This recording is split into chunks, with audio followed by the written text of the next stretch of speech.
You, John Fitzgerald Kennedy, do solemnly swear I, John Fitzgerald Kennedy, do solemnly swear that you will faithfully execute the office of President of the United States that I will faithfully execute the office of President of the United States and will, to the best of your ability, and will, to the best of my ability, preserve, protect, and defend the Constitution of the United States. preserve, protect, and defend the Constitution of the United States. So help you God.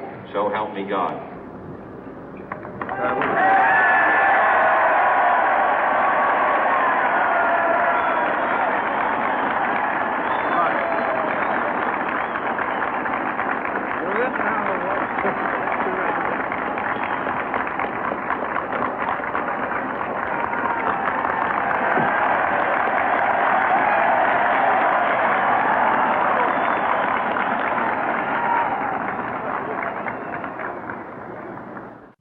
Vice President Johnson, Mr. Speaker, Mr. Chief Justice, President Eisenhower, Vice President Nixon, President Truman, Reverend clergy, fellow citizens.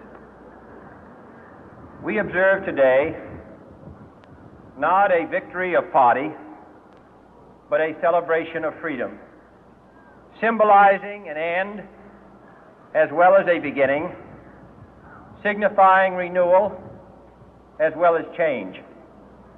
For I have sworn before you and Almighty God the same solemn oath our forebears prescribed nearly a century and 3/4 ago.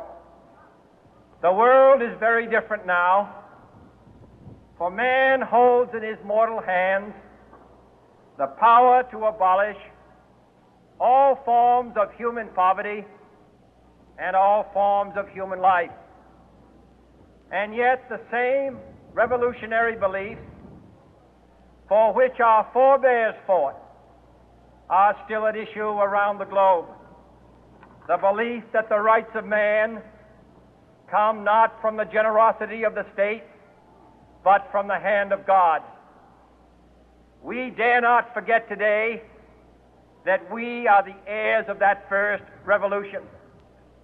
Let the word go forth from this time and place to friend and foe alike that the torch has been passed to a new generation of Americans born in this century, tempered by war, disciplined by a hard and bitter peace, proud of our ancient heritage, and unwilling to witness or permit the slow undoing of those human rights to which this nation has always been committed and to which we are committed today at home and around the world.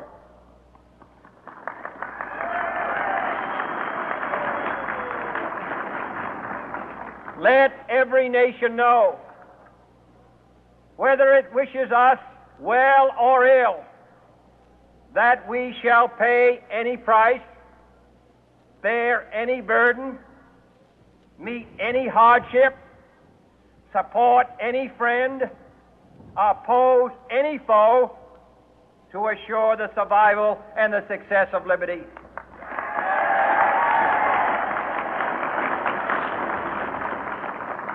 This much we pledge and more. To those old allies whose cultural and spiritual origins we share, we pledge the loyalty of faithful friends. United, there is little we cannot do in a host of cooperative ventures. Divided, there is little we can do, for we dare not meet a powerful challenge at odds and split asunder. To those new states whom we welcome to the ranks of the free, we pledge our word that one form of colonial control shall not have passed away merely to be replaced by a far more iron tyranny. We shall not always expect to find them supporting our view, but we shall always hope to find them strongly supporting their own freedom, and to remember that in the past, those who foolishly sought power by riding the back of the tiger ended up inside.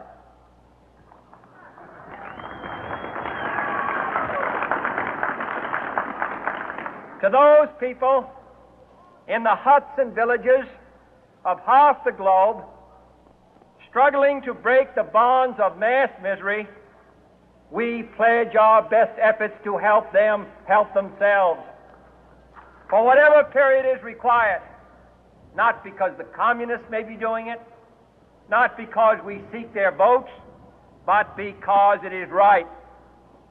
If a free society cannot help the many who are poor, it cannot save the few who are rich.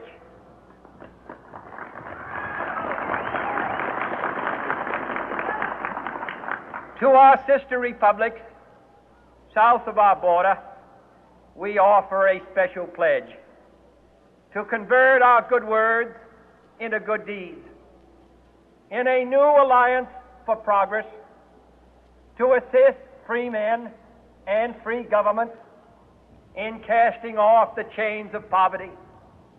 But this peaceful revolution of hope cannot become the prey of hostile powers. Let all our neighbors know that we shall join with them to oppose aggression or subversion anywhere in the Americas. And let every other power know that this hemisphere intends to remain the master of its own house.